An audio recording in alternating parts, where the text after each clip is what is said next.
Okay, what day is this?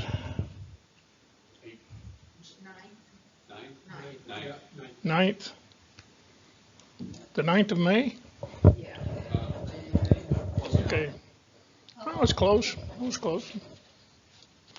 So here we are, Bible lesson, prophecy, lesson number 224. And hopefully this is going to work. I tested it twice, and it worked. So Chris Black out there, hopefully you're hearing this. So this is part 11 of all the prophecies in the Bible that are worth reporting. We'll review part 10 that we did last time. We got plenty of signs of the times and scriptures of the day before we get to the main lesson, which is going to be short today. So I guess before we get started, we'll have a word of prayer. Blessed are you, O Lord our God, King of the universe, our creator and maker, and the one in whom we live and move and have our being. And we're grateful again for another day when we can gather here as a group and consider these things that we find in your word. We just ask your blessing on this hour and on each family that's represented here, and we ask it all in Christ's name. Amen. Okay. Last time we did the piece on Christ's birth and how we probably missed some stuff because of the interpretation of it. The flock that was being tended by the shepherds wasn't just any flock. It was the flock of the Migdal Edir. What was that again? Migdal Edir. Oh. And the Migdal Edir was the flock that was watched over very carefully by the Levites because the flock was used for temple sacrifice. And the Migdal Edir was a 2 or 3 story structure, the bottom of which was a manger where the sheep for the sacrifice were born, and the top of the structure was where the shepherds looked out over the flock. And where the scripture says it was in the same country as where the manger was in the same country as where this, well, that's the wrong interpretation. It should have been the same acreage. So these shepherds, when they were told that Jesus was lying in the manger, did you notice they didn't ask, well, which manger? You know, it's in the country. What country? Well, whereabouts in the country? Well, it was in the same acreage. There was no doubt about it. You call it acreage, you said? Yeah, acreage, the same acreage. And so they knew exactly where to look for the child. There was no question about it. And when it says you will find the child lying in a manger, well, there is no definite article in the Greek for that. And actually it says they were lying in manger, which is an awkward expression in English, but we have a similar construction when if I were to be called by Gary and I said, well, I can't go fishing today because I'm in bed. In bed, not in a bed. I'm in bed. What does in bed mean? In your bed. In my bed, in my house. Unless further amplified, everybody knows when I'm in bed where I'm at, right? Same way with the manger. When the angel said he is in manger, that means he's in the Migdal Edir. So. In England, they would also say if you were in the medical facility, they'd say you were in hospital. In hospital. Or in university. Or at university, in university. Yeah. So the point being that, and this is rather interesting, the lambs that were born, the female lambs were born for the peace offering. The male lambs were born for the sin offering. And why? And what was Jesus' role? Sin offering. So, and what do you call it again? The Migdal Edir. And you will find that, I believe, in Micah chapter 5.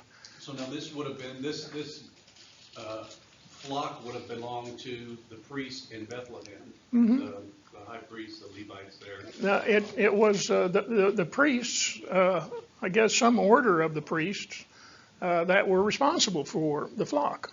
So there was no room at the inn. Everybody had already filled up all the available rooms. So I guess they went to the church to try to find They went to Went to the temple to try to find accommodations, and they probably sent them they sent them to the Migdal Eder. to the Migdal. That's the only place they saw. Wasn't it a big structure? We saw that? Yeah, it was a two-story structure. The top part of it is where the shepherds stood to overlook the flock, which they could see the whole acreage. And the lower structure was where the sheep were born. Now, does that only exist because of the priests? Is that tower only, or would a sheep farmer have that tower as well? Most everybody had one. That was just- But this particular one was of interest because, well, it was for the sacrifices, and it was of the same acreage, and it all just seems to add up together. Isn't that just like God to do something like that? You know, where we've got a place where the lambs for sacrifice were being born, Jesus was born. And it said he was wrapped in swaddling clothes. Anybody know what swaddling clothes are? The swaddling clothes are the used priests' undergarments made of Pelusium linen. And when they're wore out, they're cut in strips, and the strips are wrapped around newborn babies. Well, where would Mary have got these? Who was Zacharias? That was her cousin. Or at least the husband of her cousin. Her cousin, what was her name? Who? Elizabeth. Well, it was possible they could have gotten them that night too at the temple. They could They saw have, that she's with child, and she might have been in labor. for all Or they besides know. labor, Yeah. there's- Well, here, in case something happens, take these. So, like I say, this was the Paul Harvey moment that we had last week because this story is not well known. Moving right along, we did the first half of Deuteronomy 32, and the events in Deuteronomy 32 can be interpreted as events in the life of Israel, both during and after Egyptian captivity, as well as recent events. You know, literally you had Israel out in the world, which is a type of Egypt, right? And then they were brought back into the land. And what was the first thing they did when they came from Egypt and they got off out in the desert? What happened? They just went right back to their old Egyptian ways. What has Israel done today? They've gone right back to the ways of the world. If you go to Israel, you'll find it a very secular country. They don't know who they are, except for the very Orthodox, which is a very small minority. So what we're looking at today is, well, what else seems to follow along this line of reasoning? Into it. You didn't see this on mainstream media, did you? There are, well, actually, yes, you did. You saw this on mainstream media. And I want you to take note of something. See these signs? Those are professionally done, right? What does that imply? There's somebody behind that, isn't there? All of these signs, look at them. They're all professionally done. Isn't that interesting? And this, of course, you saw this one. You saw this one, and all the media of the world saw this one. But this one. This was a crowd 10 times bigger, and these are Trump supporters. Now look, do you see any signs in there? You see any professionally made signs? You see an American flag. These are the common folk. We are under a complete deception. What are them other flags? The red ones. Well, there's some English flags in there, and probably some Irish ones, and maybe one of Spain, it looks like maybe. One with the red cross. Yeah, I think that's one of the English flags, isn't it? British. It's either Scotland or British or something. But the point is, this was a far bigger crowd than wasn't even reported. It was huge. Yeah. Here's another story I just couldn't pass up. You know how basically Christians and people who do the hard work in this country are under assault. Because all you have to do is be accused of being a racist, and they can put your business out of, well, he can put you out of business. I had a couple of black kids came into this guy's store, wanted to buy alcohol with a fake ID, and then they tried to shoplift from him, and they ran out the door. He went after him and caught one of them, And then a couple of their buddies came up and started beating the crap out of the guy. So the cops came, put an end to it. That wasn't the end of the story. The college that they went to came back on them and said, why, it's racially motivated that you were arresting these shoplifters. And they put the guy's business, almost put him out of business. And so what happened was he sued them. And he won $11 million from this bunch. I mean, the leader of the college was behind it and told his people not to do business there. And it's just one of these instances where you see at least the good guys won in this case. And that school probably will get bankrupted because of this. But this needs to be the trend and not the exception to the rule, because there's so many places this goes on in our country. Like if you go to a Christian bakery and want to have a cake done for your same-sex marriage, and the people refuse to do it, they try to put you out of business. Right. So at any rate, then we got more on Iran. The former vice president made an interesting note. For 40 years of corruption and plunder have nearly destroyed Iran's economy, infrastructure, and led to poverty, inflation, and environmental disaster. And the Iranian society is like a gas chamber waiting for a spark to erupt. This is people on the inside. Iran is under severe pressure right now because of our sanctions and so forth. This is putting a huge amount of pressure on the mullahs, and particularly the Grand Ayatollah Supreme Ali Khamenei. And the two former U.S. administration opened the doors of Iraq and to the mullahs regime during one of the most destructive policies that paved the way for the total control of Iraq and Syria to the Iranian regime. And they didn't have to pay anything for it. They just stepped up and took it because of our stupidity. Yeah. So, Daniel chapter 9.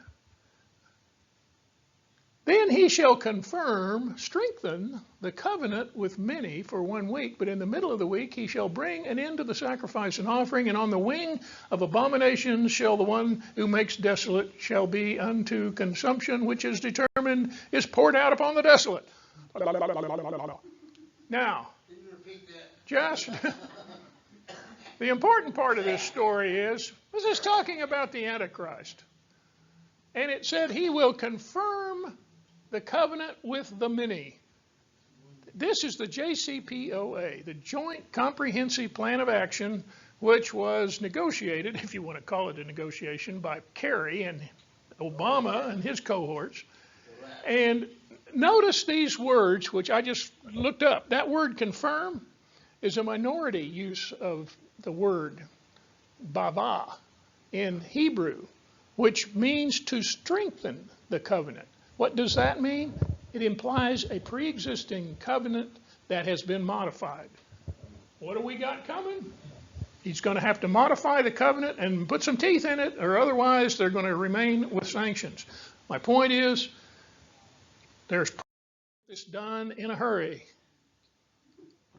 And after the league is made with him, he shall act deceitfully. And he shall come up and become strong with a small number of people. Well, guess what? He's already strong with a small number of people. He runs the Republican Guard, which are the Iranian Nazis.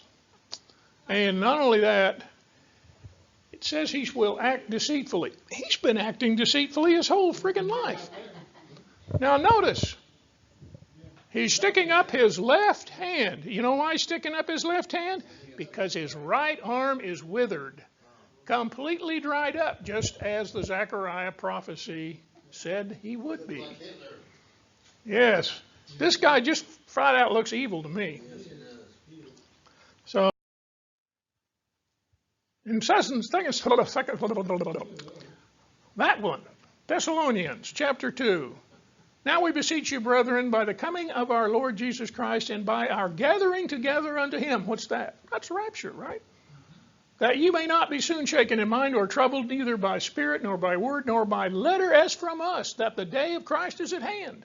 In other words, he's telling them, hey, the day of Christ isn't at hand yet. Because let no man deceive you by any means, for that day shall not come except there come a falling away, a radical departure. First, and that that man of sin be revealed, the son of perdition. What is that saying? Well, this falling away, bad interpretation. One of the foremost Greek scholars has said we missed that boat. The word is apostasia, and it only stands for a falling away of faith if the word faith is immediately used thereafter, which it is not. The falling away is really a radical departure. What is the radical departure? It's the gathering away unto him. So by the strict interpretation of the Greek, that word in the Greek, apostasia, applies to the gathering together. So that must come first, and then the man of sin will be revealed, the son of perdition. So why is it we know who he is now? How come it is that Noah knew the flood was coming before it came?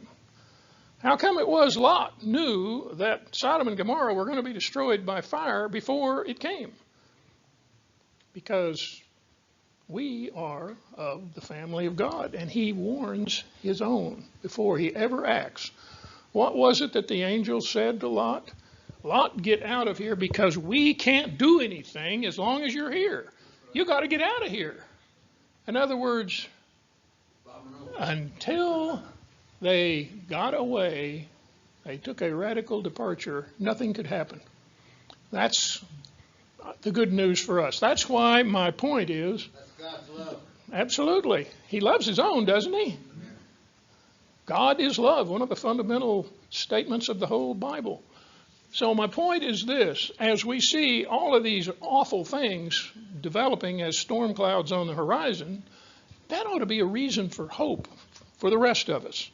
The world is getting frantic because if you'll notice, the weather system doesn't seem to be doing quite right lately. We're having way too many storms, floods, and wars, rumors of wars, famines, pestilence, earthquakes.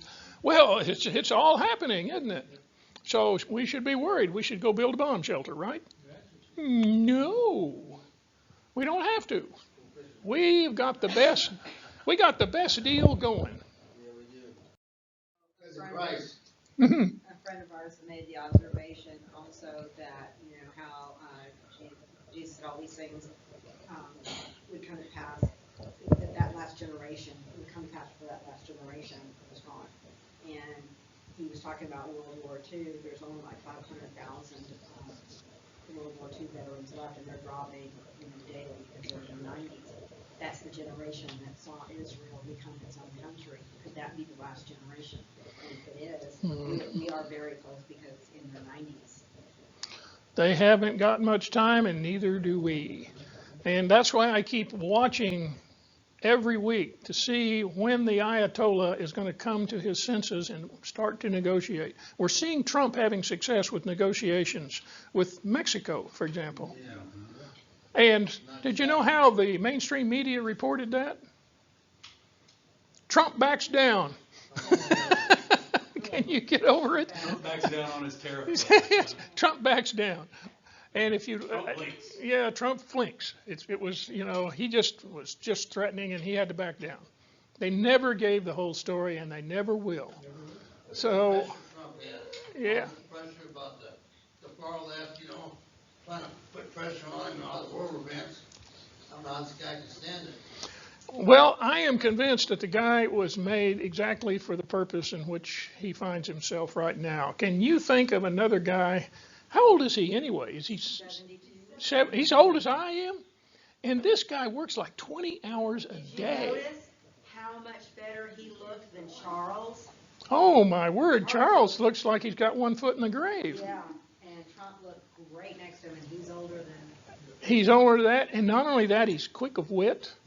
Now, the mainstream media says, oh, he's fumbling and stumbling and fumbling. And well, he's not.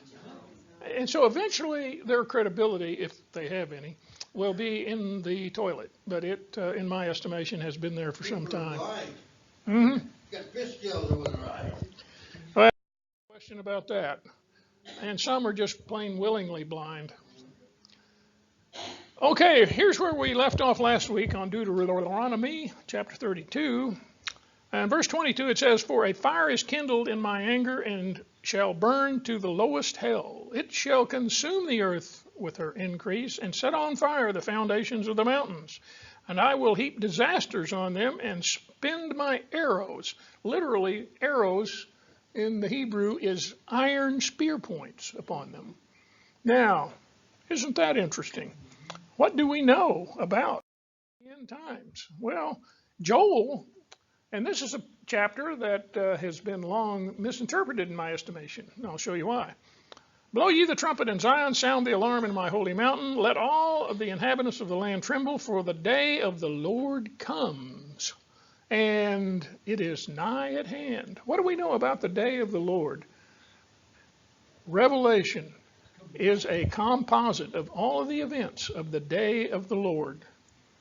And it's a day of darkness and gloominess, a day of clouds and thick darkness. As the morning spread upon the mountains, a great people and strong. There have never been ever the like, neither shall there be any more, even to the years of many generations. This great people can also be interpreted, it's the Hebrew word can be interpreted the great host or the great kindred, people of kindredness. Is that a George Bushism? Well, it means things or people of a common source. They're all the same. Could use the word host in there. So what are we talking about? Are we talking about a people, or are we talking about something else? I think it's something else, and I'll show you why. "The fire devours before them, and behind them the flame burns, and the land is as a garden of Eden before them, and behind them a desolate wilderness. Yea, nothing shall escape them." Does this sound like most armies you see? Sounds like Sherman's March to the Sea, but if you look at it from the viewpoint that this is a host of events, I believe what we're seeing here is meteor strikes. That's right. Carl, couldn't that be a great people who just be Christians? Well, it's possible, except when we have no context for that. Of Christians, for example, we have no part in the war that goes on planet Earth. The one thing we do know, we're not here when that happens. We are the bride. And when these events begin to take place, we're out of here. And so we know this is the day of the Lord. And what's the first thing that happens in the day of the Lord? The rapture's got to take place, because it's the time of the outpouring of the wrath of God. Can't be us there. Otherwise, we are partaking in the wrath of God. So we don't have any part in this. We are just spectators. Ain't that the truth?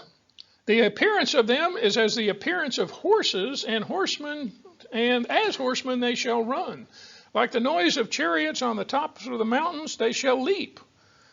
This thing is leaping from mountaintop to mountaintop, like the noise of flame of fire that devours the stubble, as a strong people or a host set in battle array. Can you imagine all these meteorites coming out of the sky? What we know about Nibiru is it's surrounded by a cloud of iron particles, and according to one source, they all weigh around 100 pounds, exactly as the Revelation account said.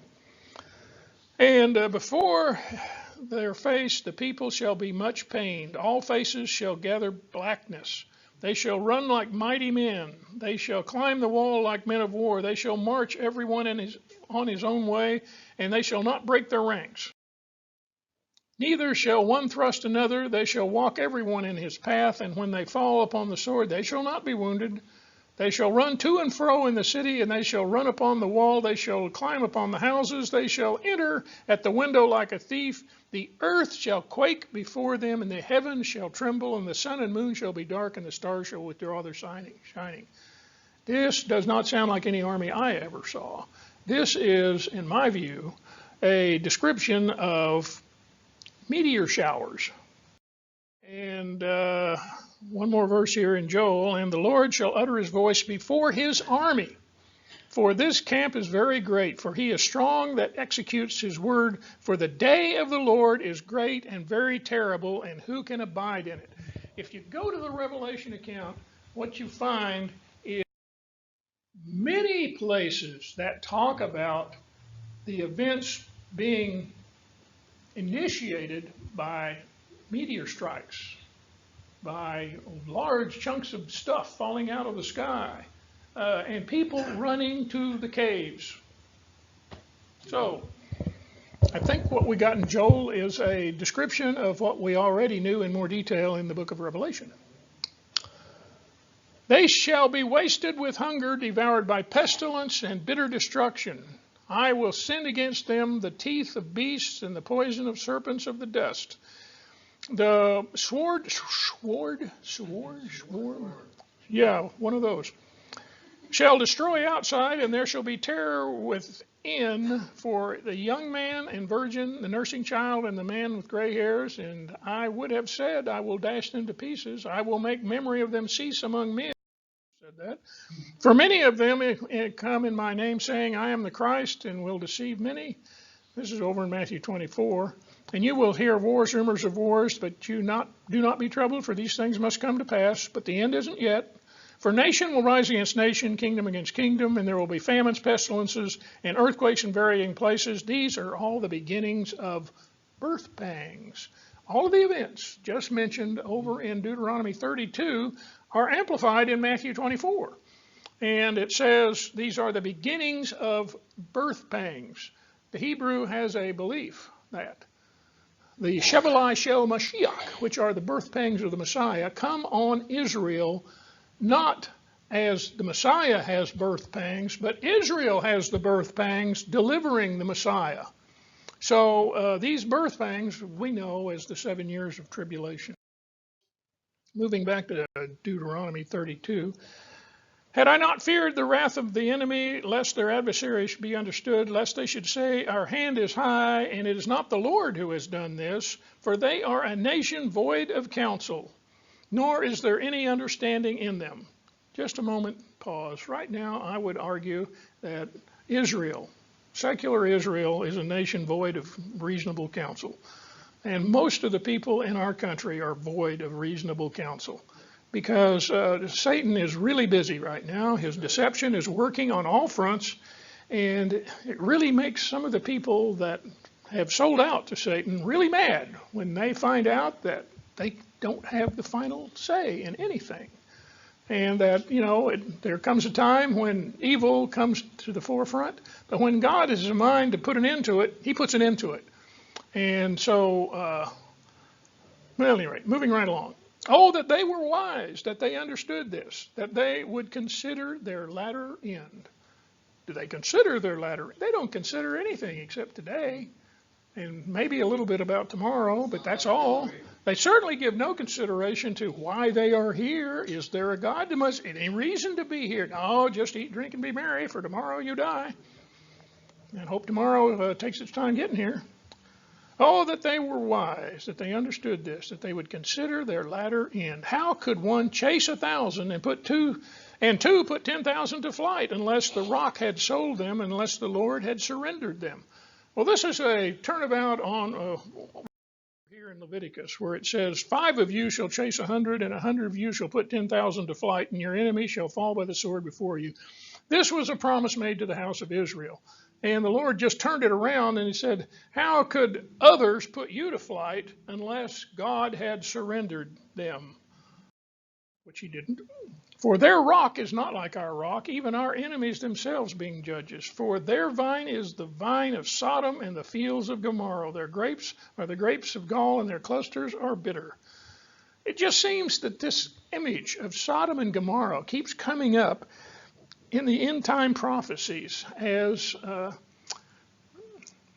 something to be looking for. And, we're having a straight heterosexual march, I believe, in Boston. And there's so much controversy over it. And now you have a gay rights thing and Rainbow Coalition, all that sort of stuff, no big deal. But normal people marching has become abnormal. This is just bizarre, this world we live in. And you could argue it's the vine of Sodom and Gomorrah. Boy, their wine is the poison of serpents, the cruel venom of cobras. Is this not laid up in store for me, sealed up among my treasures? Well, you can argue that this system of Sodom and Gomorrah and the way they performed is certainly the poison of serpents. And sadly, many of us are affected by that right now. And even in my own family, it's just sad to see. In the next verse, vengeance is mine and recompense. Their foot shall slip in due time, for the day of their calamity is at hand, and the things to come hasten upon them. For the Lord will judge his people and have compassion upon his servants when he sees that their power is gone and there is no one remaining bond or free. He will say, where are their gods, the rock in which they sought refuge? And then over in Daniel chapter 12, we know when this event is going to occur, when their power is no longer. It's found in Daniel chapter 12, verse 7. Then I heard a man clothed in linen who was above the waters of the river, when he held up his right hand and his left hand to heaven and swore by him who lives forever that it shall be for a time, times, and half a time, when the power of the holy people has been completely shattered, all these things shall be finished. So one of the events that must happen before the end of all things on this age occur is the power of Israel has to be shattered. Right now, Israel is one of the strongest military forces in the Middle East. It is the strongest, no question about it, but it won't be for long. And I was just noticing how, if this Rosh Hashanah were the time that we got out of here, there's something that happens immediately after the 7 years of wrath begin, that it's just simply not possible for a government headed by Donald Trump to be in existence. It just couldn't happen. And the reason being is because the people are, when this deal is made with the Antichrist, he immediately begins to take control of the Middle East. And there's no one to stop him. If you read the Daniel accounts very carefully, nobody stops him. And then it says he almost immediately goes after Egypt. For some reason we don't know. And he runs his army all the way down through Palestine, through Jerusalem, all the way to Egypt, and is fighting with them. Can you envision that happening under a Trump administration? Can you envision that happening under a Biden administration? Yeah, I can envision Biden. Pelosi administration. Oh my gosh. If both Trump and Pence are taken out in the rapture, she becomes president. She would become president, and guess what? All these things would be no problem. And then it says the second, and he goes down to Egypt, then he wins and he goes away, but then it flares up again, and so he brings his army down again, and it says in the Daniel account that the ships of Kittim sail against him. Well, that word Kittim has to do with Western civilizations. So apparently, after 3.5, 4 years, the West figures that we got to put an end to this, and so they sail against him, and he is rebuffed. But initially, you can envision what's going to happen if Trump is not there, and if there are no supporters of Trump there. What's the other Democrat? What's his name? Bernie? Bernie. Oh, yeah, See Bernie. him doing the same.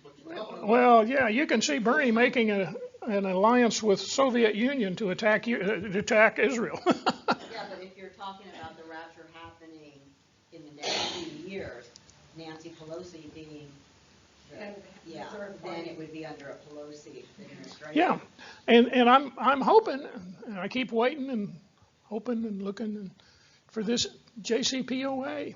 If that thing begins to get hot and Iran begins to negotiate, it's going to be September. And Marilyn made an interesting note. Jesus was born on September 29th, Rosh Hashanah, 2 BC. September the 29th this year is Rosh Hashanah. You know, God is pretty sneaky like that.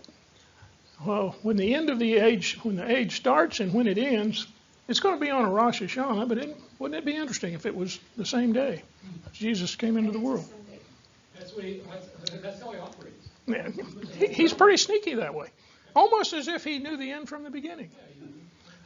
Okay, who ate the fat of sacrifices, drank the wine of the drink offering? Let them rise and help you. Let them be your refuge.